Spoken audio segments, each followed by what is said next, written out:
Assalamu alaikum and hello everyone. I'm your host Hannah Zuberi and welcome back to another episode of Justice for All Now.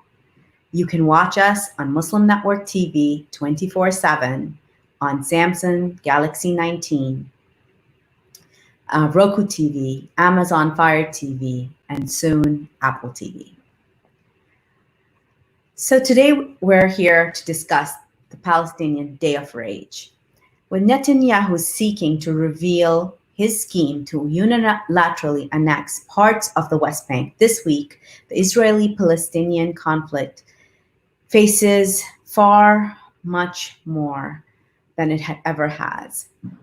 The Israeli government has suggested that plans to annex parts of the occupied West Bank could be revealed starting today, July 1st. Today joining me are two wonderful young activists from American Muslims for Palestine. We have Mohamed Habehh. Mohamed is a Palestinian-American community organizer. He's a graduate from Rutgers University with a degree in social work and political science. He currently serves as the National Development Coordinator for American Muslims for Palestine. And also joining us today is Nathan Feldman. Nathan is an activist with Freedom2Boycott in Maryland, a statewide organization dedicated to Palestinian solidarity and fighting state and national level attacks on the First Amendment right to boycott Israel. He has written op-eds promoting Palestinian human rights for the Baltimore Sun and the Diamondback. Thank you so much, Nathan and Mohamed, for being here today. Thank you for having me. Great to talk. So, Mohamed, I'd like to start with you. Give us some background on, yourself, your activism, and then we're going to talk about what brings you to the Palestinian Day of Rage. So, as you stated before, I'm a Palestinian-American, born and raised here, who has always felt it's important for me as a Palestinian to advocate for my family back home and my people around the world. In addition to that, growing up as a young person in this country, as a minority, you learn it's important to advocate for everyone. So I've been involved in different organizations around the country that have advocated for people with special abilities, advocated for incarcerated individuals, and advocated for minority youth who live in underprivileged communities. I've been working with American Muslims for Palestine for a couple years now, and before that, even volunteered with them at a local level. So I've been doing this work for a while, and I think it's important to make sure that we keep standing up for our people, no matter what the cause is, because we're all in this together.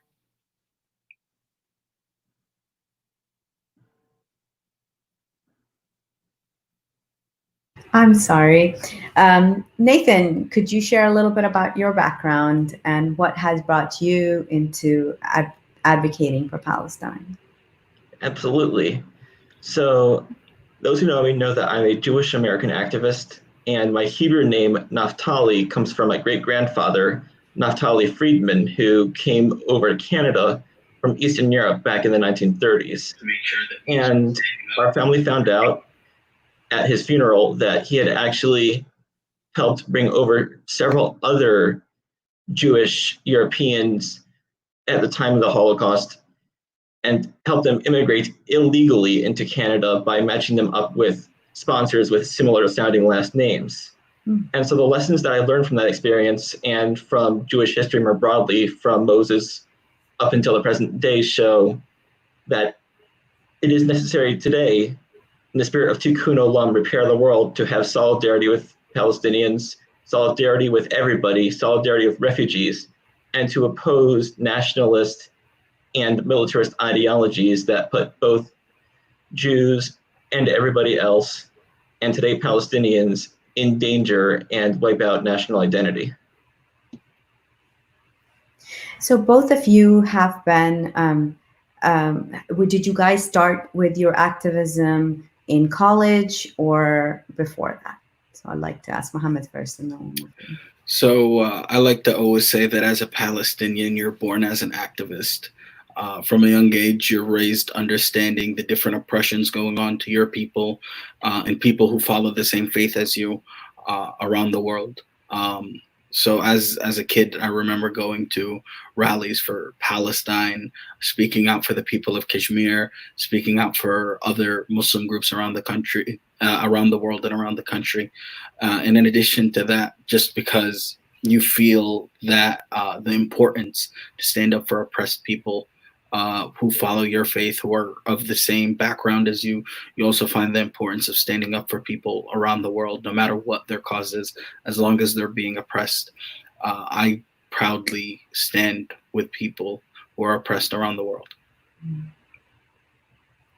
Nathan, where did your awakening happen or your activism start? I, in college, began to focus in on a more broad array of progressive causes than I had ever been paying attention to in high school or earlier, where freshman year of college, I went on Birthright and found that some of the speeches that we were being given from the Israeli officials on the trip seemed to be somewhat questionable in terms of some of the latent racism that I was encountering.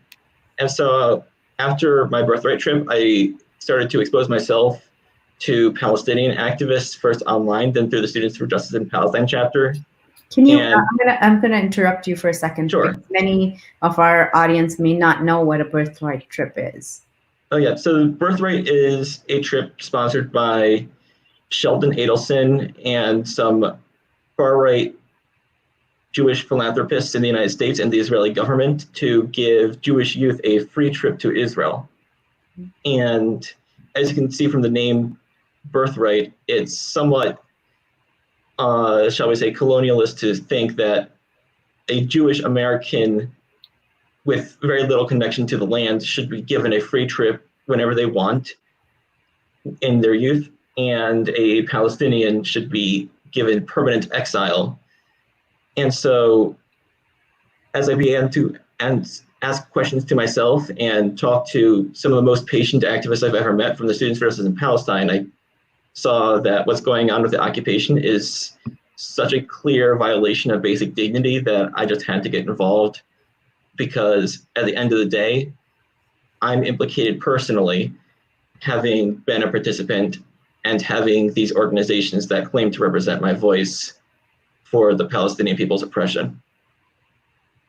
So Mohamed, tell us more about the Day of Rage.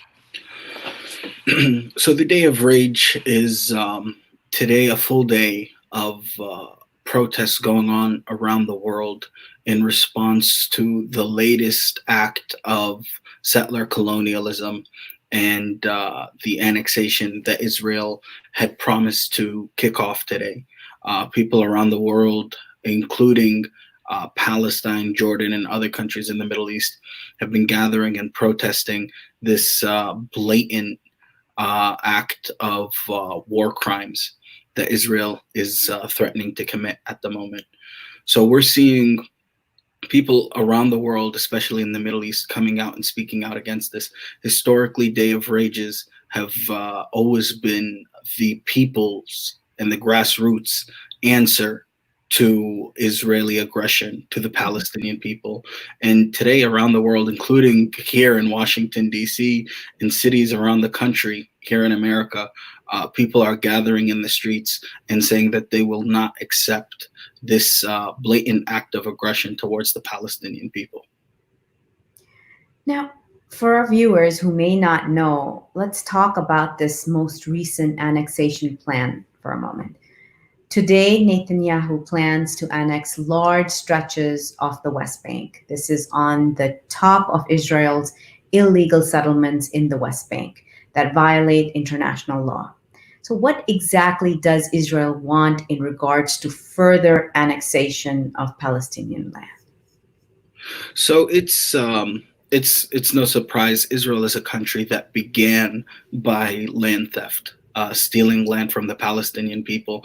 In 1948, they took over 78% of the land of historic Palestine. And then in 1967, they took control over all of Palestine and stole land from some neighboring countries as well.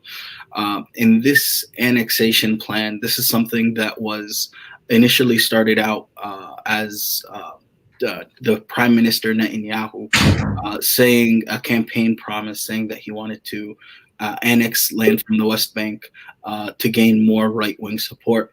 And then earlier this year, when Donald Trump announced the deal of the century, or as many Palestinians call it, the steal of the century, it allowed plans for Israel to take over 30% of the West Bank. Today was the announced day of the beginning of the annexation by the Israeli government. But as of now, it seems that Israel is taking a step back due to internal political issues, and they're going to be waiting this out a little bit and continuing possibly at a later date. Unfortunately, even if they do not begin annexation today, they have been stealing Palestinian land on a daily basis.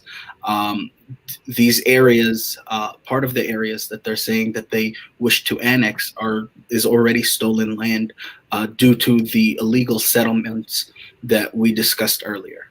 Mm-hmm. So right now we're showing, courtesy of the Middle East Middle East Eye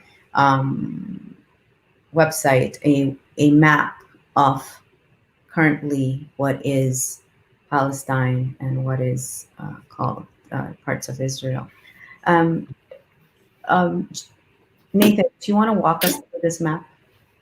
Sure. So what we're looking at on this map is a map of the West Bank, which has been occupied and in some ways being annexed de facto for the past 50 years by Israel illegally in violation of UN Resolution 242.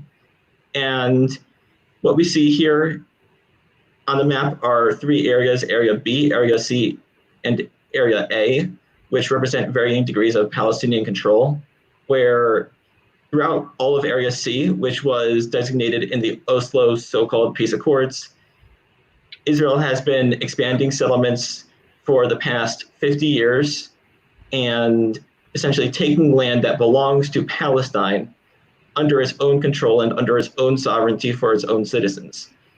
And so this has constituted the erasure of any kind of Palestinian national identity on top of the ethnic cleansing that happened in 1948. And inherent in this occupation, we've been seeing the demolition of Palestinian homes, the increased control of Palestinian daily life, and constant racist incitement against Palestinian civilians by Israeli settlers in order to entrench this occupation and de facto annexation for the past 50 years. And so what we've been starting to see today is Israel moving to split the West Bank into three, take over land officially into its own borders that splits off East Jerusalem from the rest of the West Bank, and permanently destroys the chance for a sovereign Palestinian state without any kind of reshaping of the relationship between Israel and the Palestinians. So if you're in, can you, Mohamed, perhaps if you could also, can you tell us a little bit more about why West Bank is so important to Palestinians?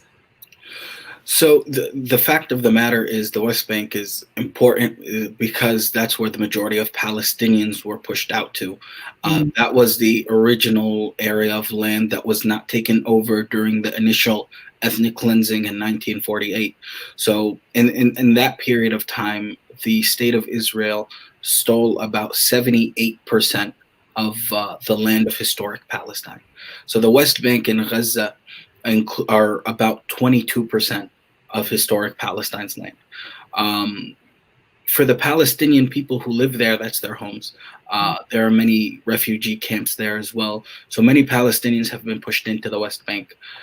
It's the last pockets of land that are still technically under Palestinian ownership and control. But of course, in 1967, Israel was able to occupy the West Bank and occupy Gaza. So effectively, Israel controls all the land as we speak.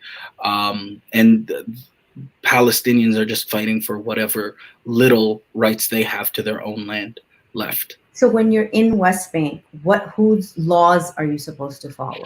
So it depends where in the West Bank, of course. So Area C is under full Israeli control. Area B is under technical partial Israeli control, and Area A is supposedly under the Palestinian Authority control. But of course, the control at the end of the day always goes back to the higher power, which is Israel. So no matter where you are in the West Bank, if you do something that Israel thinks isn't allowed or illegal under their laws, you will face repercussions from them. Have you been to the West Bank, Nathan? I was actually taken to the West Bank and some of the settlements when I went on my Birthright trip, which is somewhat ironic given that Palestinians, especially Palestinian refugees, are not able to go, and that the West Bank is really the land that Palestinians are supposedly allowed to have left after Israel's increased taking over of Palestinian land. And when I went, it was presented to me as if the settlements were just your standard communities and that there was nothing wrong with their presence. But as I have come to learn, when you have an area that you're declaring to be a war zone, as Israel supposedly feels with its annexation and occupation, it makes no sense to set up civilian homes in the land unless it's an active attempt to take it over. And so the settlements have, as I have found out, are a lot more malignant than I originally thought. And the Israeli government, in order to maintain control over them, has been committing the range of human rights abuses that I discussed earlier: home demolitions, detention of children, among others. And let's talk about these terms: annexation, settlement. They seem very benign, right? We're just going in here and we're making a settlement. What does that actually look like for the people who were living there before, Mohamed? So settlements are made by settlers from proper Israel, from historic Palestine, going into the West Bank and laying claim to land. Israeli settlers are typically much more right-wing than your average Zionist and average Israeli. And they believe that they have a right to all of the land. In addition, when settlers come to the West Bank, they are still governed under Israeli civilian law. And typically the West Bank itself is governed by Israeli military law. So you see, even though they're living literally side by side, they are governed by different rules, and Palestinians are governed with the full might of the Israeli military. In addition, when settlers come into the occupied West Bank, they are able to, one, perpetuate this theft of resources. So there have been research projects and different stats that showed how Israeli settlers have been able to take Palestinian water when the average Palestinian may not be able to use water once a day or once a week sometimes. Israelis have pools in the settlement that's literally stolen land from their village. So when Israeli settlements are created, not only are they stealing land, but they're stealing the Palestinian resources as well, and they give the Israeli military more control in perpetuating their military occupation, and give the Israeli military more control over the Palestinian people in the area. And so this, when they build these settlements, is this land given for free to the settlers, or do they purchase it from the Israeli government? How does that work, Nathan? I think I'm gonna give Mohamed, who probably knows a bit more on this than I do, the chance to answer this one. To my understanding, it's the only thing they really have to pay is their taxes. They're essentially going and taking people's homes, so they're not. So in some cases, they're not even paying for the homes that they're in. In addition to that, there are times where rich Israeli businessmen, including several who live here in America, who go out and build. They help steal land and build within the West Bank these settlements, and people buy from them. So they'd be buying from the businessmen instead of the Israeli government. Mm. Yeah, we've seen Donald Trump's name on some of these places as well. What is that relationship like? So surprisingly, there are a lot of people within Donald Trump's inner circle who help build these settlements over there. Some people who've been connected to settlements include his own son-in-law, Kushner, as well as the current ambassador to Israel, David Friedman. These guys have been involved with settlements for a while now. And in the case of the ambassador, is a staunch supporter of the settlements and settlers. And what happens to the Palestinian living in the areas which Israel wants to annex? Would they acquire Israeli citizenship? Would they be forced off the land and pushed into further into Palestinian territories, as they're called?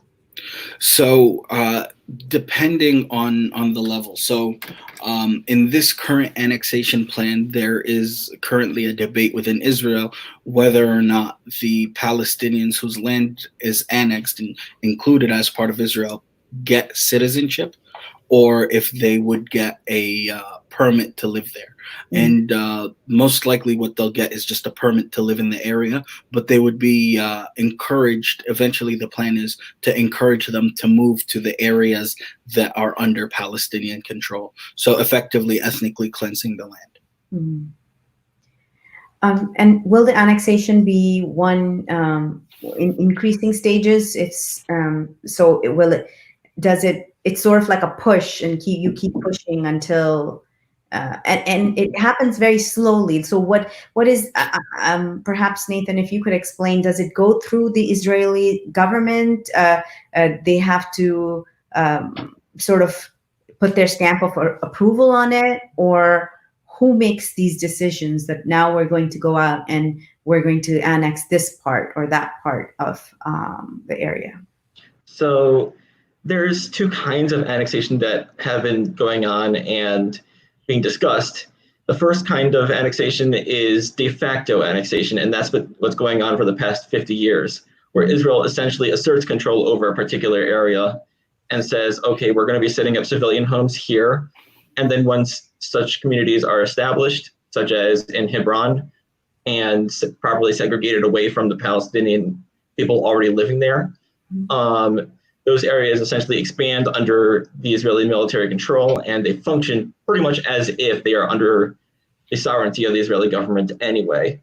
What we're seeing more recently is attempts by Israel to declare that not only are these areas under, I guess, a supposedly temporary occupation, they are actually going to be taken into what Israel considers to be its international border, which it has never properly declared on its eastern side. And what they're doing now is trying to pass through the Knesset, Israel's parliament, legislation to say these parts, some of the most major parts, are our land officially, which was starting to raise the ire of people internationally. And I can speak a bit more on the political implications of that here in the United States. Yeah, please. Where in the past, what we've been seeing is when American politicians and activists try to speak against the de facto annexation that's been going on, there's always a conversation about how it needs to be done for security and how people support the two-state solution, when in reality, settlements expand and maintain an oppressive status quo where Palestinians and Israelis are treated very unequally. Can you share a little bit more about that, especially about Palestinian children versus Israeli settlers? Yeah, sure. I was just to finish off my previous point very briefly. What we're seeing now with the taking over of land officially is the veil is coming down, where the supposed support for the two-state solution from Israel's side is gone. And now there's no way beyond actually pursuing accountability that remains for American lawmakers to actually show support for even a two-state solution or Palestinian rights more broadly. And to answer your question about the differences between how Palestinians and Israelis are treated, to illustrate just how unequal these settlements are, if you're an Israeli civilian living in the settlements, you are given the due process of law and very often let off the hook when you're inciting violence against Palestinians living there. So the Israeli human rights organization B'Tselem has footage showing Israeli settlers attacking Palestinian homes or otherwise committing hate crimes against Palestinians where the military does nothing. But on the other hand, Palestinians, even children who throw stones, have been filmed by B'Tselem being detained as young as 5 years old, separated from their parents, where, according to Defense of Children International Palestine, 73% of Palestinian children experienced physical violence following their arrest.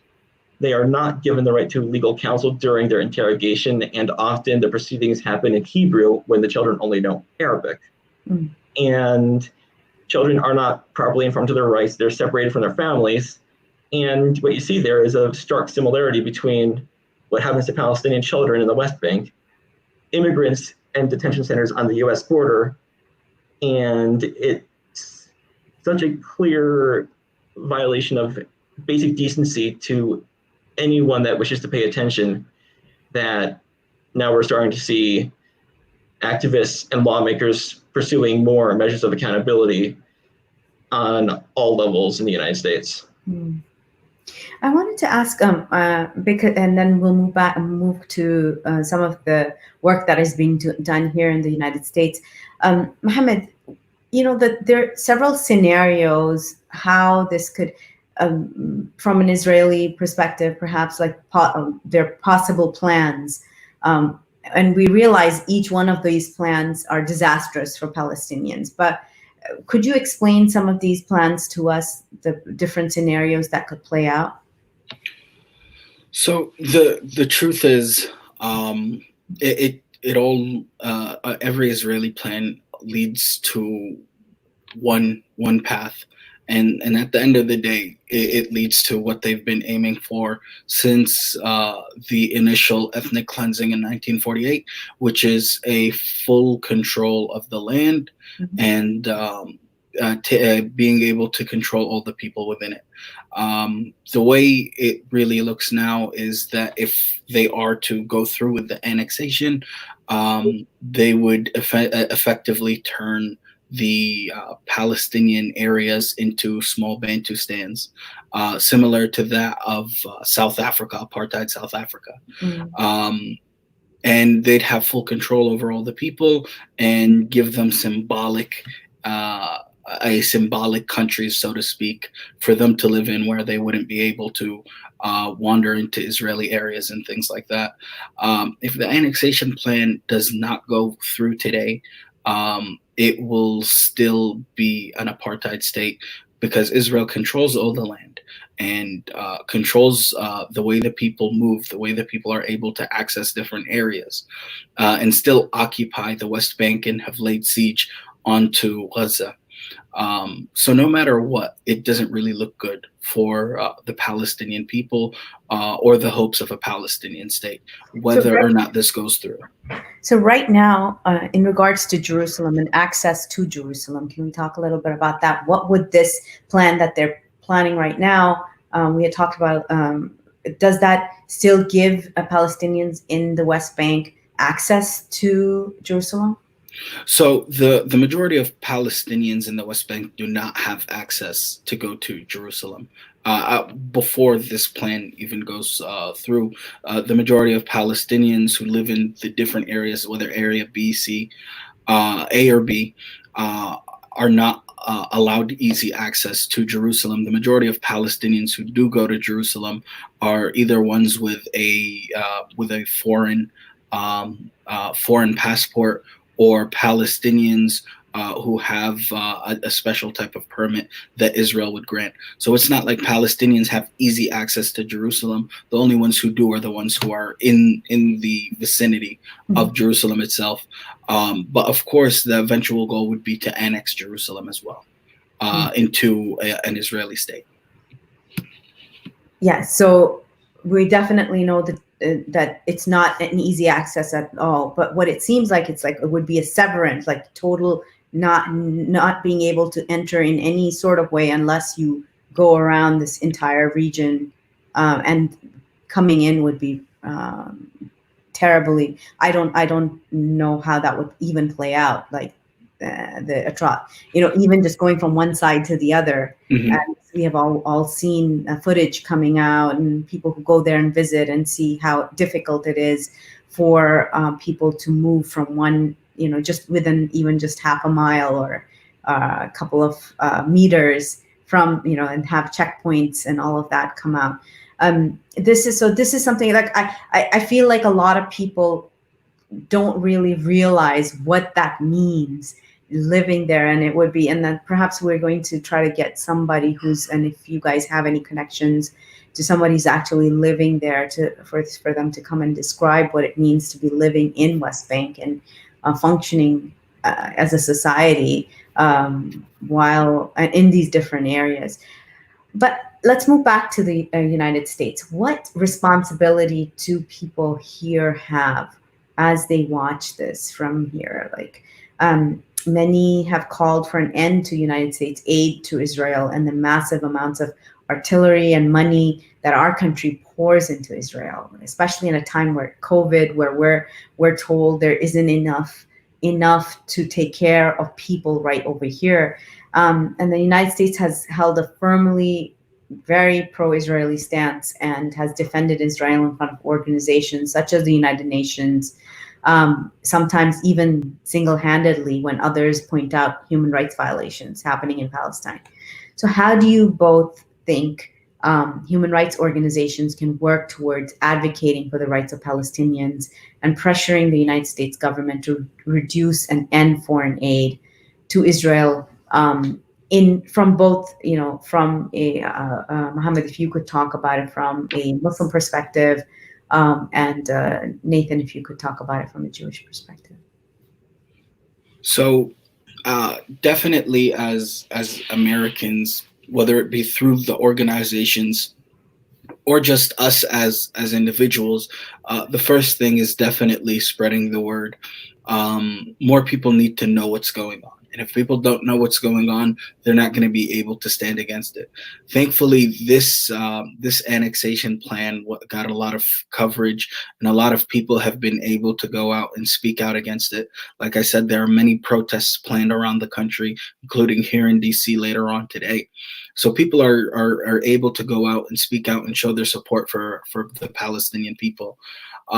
In addition to making sure that the word gets out, people understand the crimes that Israel is committing against the Palestinian people, what's very important is supporting our legislatures who are trying to bring more attention to it, and bring more attention to the cause. And in the case of AOC, Bernie Sanders, Rashida Tlaib, and 10 other Congress people, who wrote a letter to the State Department speaking about annexation and saying that if annexation is to go through, that they would take a look at the money that Israel is getting from America, to make sure none of it goes towards this annexation project. America is the largest sponsor of Israeli apartheid and the largest sponsor of the ethnic cleansing of the Palestinian people, even while we are going through one of the worst pandemics in our lifetimes and one of the worst economic problems in our lifetime. Israel, while Americans are starving, 45 million Americans have lost their jobs, America is voting on sending more money to Israel, making sure that they get $38 billion. So that things like this need to be spoken about. If we can't afford to take care of our own people here in America, why are we sending money to another country that's not only committing war crimes, committing apartheid and stealing land, but is not in line with the values that America claims to uphold? We need to be able, as American citizens, to be able to stand up and urge our politicians to make sure that they're not supporting this. Our tax dollars should not be going to support crimes against humanity in other countries, whether that be in Israel or others, but specifically Israel at this moment. And if you are, I know that there are some viewers from other countries that are on with us today. If you're in Canada, the same thing goes to you.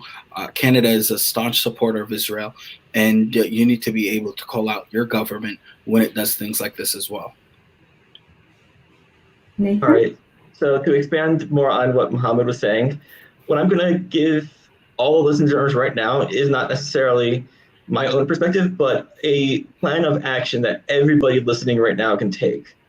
Where what I've been doing for the past couple of years now, not as anyone special, but just as a constituent, is I've been setting up meetings in the Washington, D.C. offices of Senators Ben Cardin and Chris Van Hollen and the representatives from Maryland to push them to co-sponsor H.R. 2407, which is a currently existing bill to withdraw U.S. aid from the military detention of Palestinian children.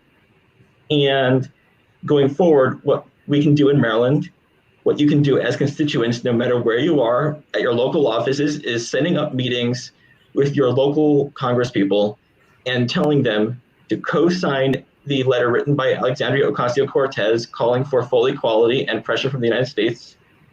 You can set up meetings with congresspeople calling for them to co-sponsor the McCollum legislation against detention of children.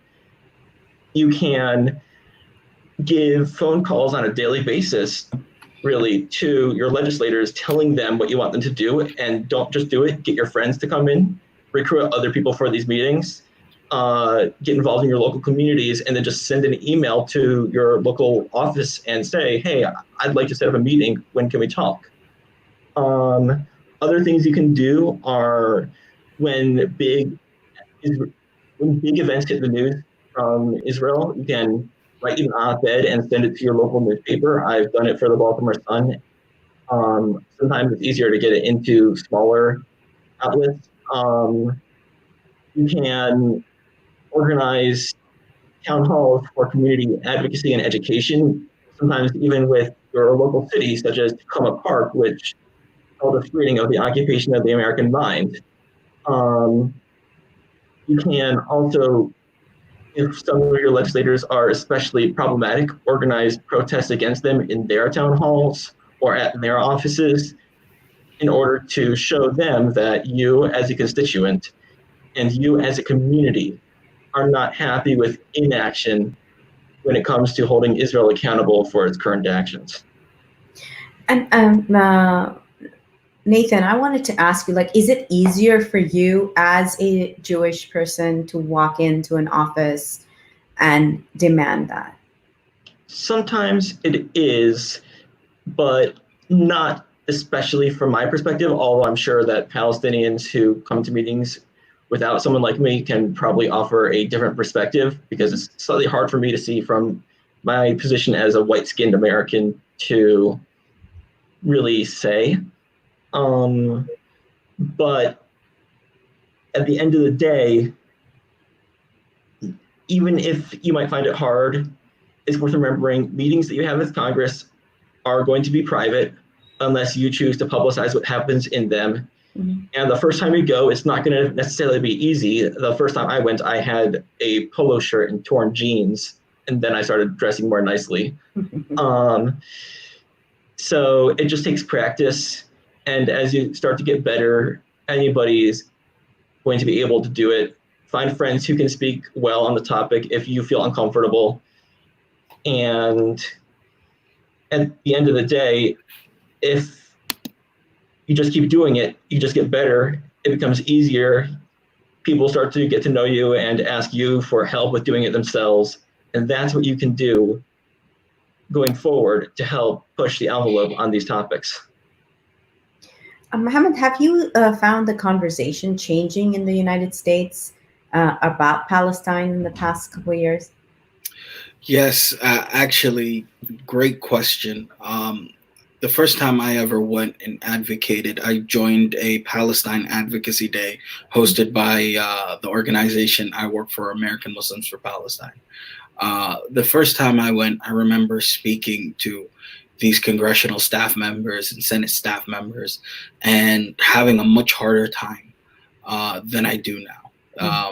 Thankfully, through the work of organizations like American Muslims for Palestine, we've been able to help change the narrative, where a couple years ago, it was impossible to get people to talk about settlements, impossible to get them to talk about actual change in regards to our relationship with Israel, to now we have one bill in support of Palestinian rights, HR 2407, and we've had multiple letters to the State Department that talk about taking away aid to Israel, with now even former presidential candidates like Bernie Sanders, Elizabeth Warren, and others who have come out and said that taking away aid is not off the table. Everything is on the table if Israel is not working with us. And now we have many people who are running for Congress who are challenging the status quo that America has with Israel.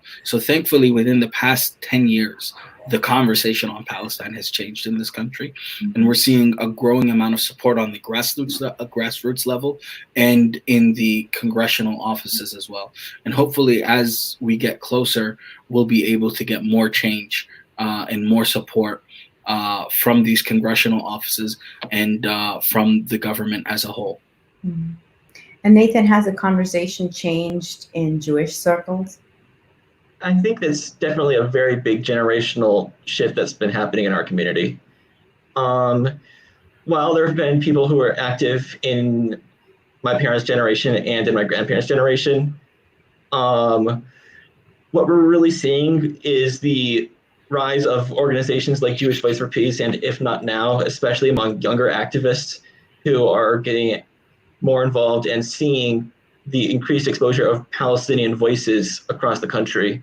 Mm-hmm. And so there's a Jewish community that I'm a part of. It's called Hinenu, which means I am here. It's the Baltimore Justice Stiebel, which is kind of like a small synagogue. Mm-hmm. And we are here to dedicate ourselves as a Jewish community to solidarity with other local organizations. So we'll engage in protests with local Black Lives Matter and immigrants' rights organizations against ICE. We, in our charter statement, have made very clear that while it's a Jewish community, all people are welcome to come, to make friends, to eat, to organize, whether they are LGBT, straight, whether they're Jewish, Palestinian, Black, white, or any other demographic under the sun.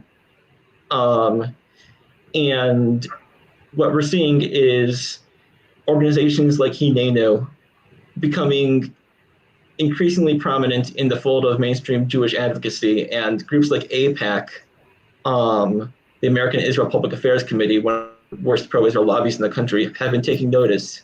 And they're scared of people like us because they can no longer claim that they are our community, because we've got dissent against some of the more entrenched organizations like theirs. Hmm. So that's something interesting with AIPAC. I wanted to ask you, do both of you have Canary Mission profiles? I think Nathan does. What is Canary Mission? I'll just say briefly, it's a website dedicated to blacklisting college students who support Palestine, but anybody with a head on their shoulders knows that it's just a far-right website dedicated to inciting against Arab and Palestinian students. I have a profile because they want to call me, I guess, a self-hating Jew or something, but I think we should probably just not direct any traffic to that website. they're a joke and should be regarded as such. Yeah, but the reason why I find people need to, because a lot of people get scared and they don't want to speak up because they think they will be targeted. But the fact is, whether you speak up or not, you're going to be targeted in whatever manner. And Mohammed, I'd love to get your take on that. Yeah, so Canary Mission is a website that was created by a Zionist billionaire here in this country, and is supported by Zionists around the world. The truth is, with Canary Mission, is their goal is to help scare people away from the work. They'll put you on there no matter who you are, no matter what you say. There are people who are on there for tweets. They've tweeted at a young age, people who were maybe 12, 13 when they tweeted those things. And then there are people who are there for organizing protests, people who helped work in their local universities against supporting Israel by leading boycott campaigns. So you'll see scores of people there for no reason other than saying that they support Palestinian rights.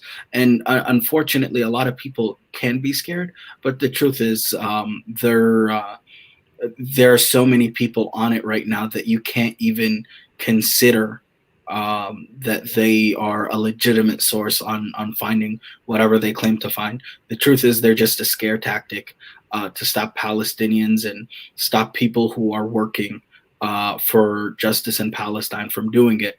But I will say that a lot of Palestinians who do get put on the site face different ramifications than other people would. Nathan is a white-skinned American, so to call him anti-Semitic or a self-hating Jew is one thing, but when you go after people of color, Palestinians and non-Palestinians of color, and attack them with these allegations, it's completely different. But at the end of the day, oppression can only last so long. Whether it be them trying to annex the West Bank or steal more of our land in Palestine, or whether it be over here in America, them trying to scare us from speaking out for Palestinian rights, at the end of the day, justice will always be served.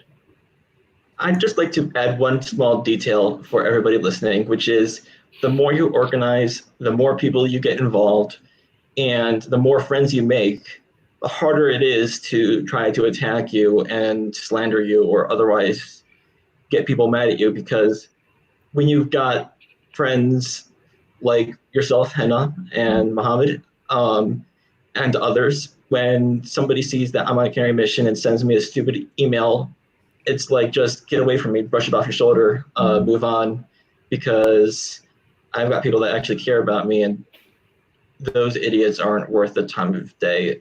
Yeah, these are trolling, harassing. This is part of the Hezbollah. It's decades old. Those of us who've been, doing it for decades I'm sure the tactics change, or the kind of things that they target activists with change.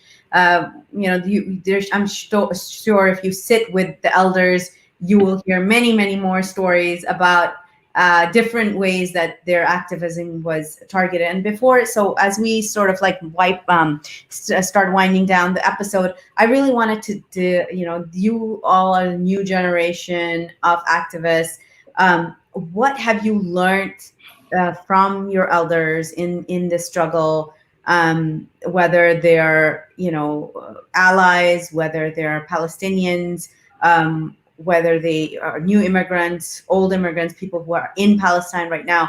What I want to hear from both of you, like some things that you've learned and some things that haven't worked or won't work in today's day and age, and that you feel need to be changed, and as you move forward in this.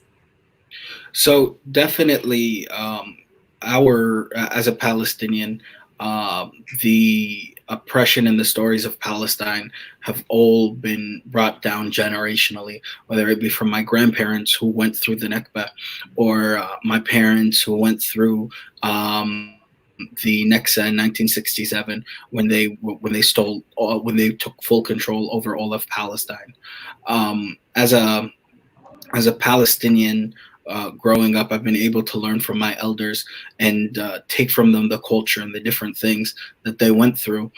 But in addition to that, as a Palestinian-American, as a Muslim American, I definitely get a new perspective on fighting for justice by looking up to Muslim Americans who stood against the settler colonial empires and people like Malcolm X, people like Muhammad Ali, people who have sacrificed a lot in this country, Muslim Americans who've sacrificed a lot in this country, and the different freedom fighters around this country who have passed down this tradition of standing up for what's right and standing up for justice. So definitely it gives you a different perspective on the same empire that is oppressing my people back home, oppressing Black and brown people here in this country. Nathan. Sorry, I might have had a little bit of background interference, but I hope it's good now. When I've been engaged in this kind of Palestine solidarity, the one thing that I've really learned from those in the parents' generation and those who are older than me or have been in it longer is just the real need for consistency, and to always be running on the activism treadmill, so to speak, even if it sometimes feels like you're running in place. Because that's how you put together relationships, that's how you increase trust. And what we've seen, I guess I can say it concretely, is at first when I was going into congressional offices, it was hard for members of staff to really be open with me about what's possible, what they can do, what they'll be able to push their legislator boss to do. But as you keep going in and you formulate a relationship and you can be polite but firm, and they get to know you, it's easier for them to be open about what they think is possible with their office, where they're headed.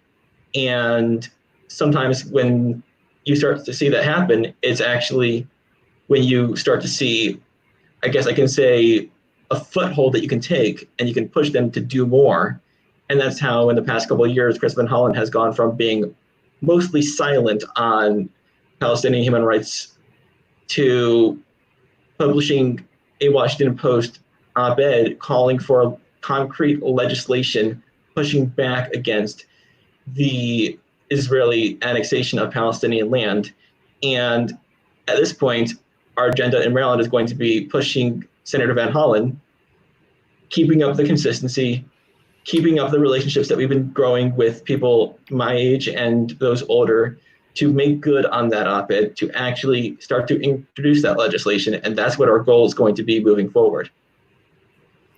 Thank you so much to both of you for being here. As you know, thank you to the audience. Today is the Day of Rage. Go out, join in with protests across the nation, across the country, in Canada, across the world, to show up for Palestinians. I mean, a lot of times I hear sometimes from people get, like what Nathan was saying, people get tired because it's like, when will this change? And all we do is we're always protesting, we're always writing letters, but you don't know, like, one thing that we are strong on here at Justice for All is that we believe we're working on a mission of establishing justice on earth as ordained by God.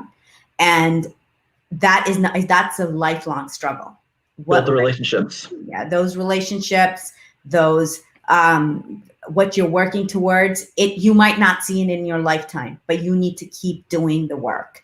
So thank you to both of my guests today. Thank you to everybody who joined in. Keep watching us on Muslim Network TV. Let us know if you want us to cover any more topics, shows, ideas at dmv@justiceforall.org. Thank you so much. Assalamu alaikum. Thank you.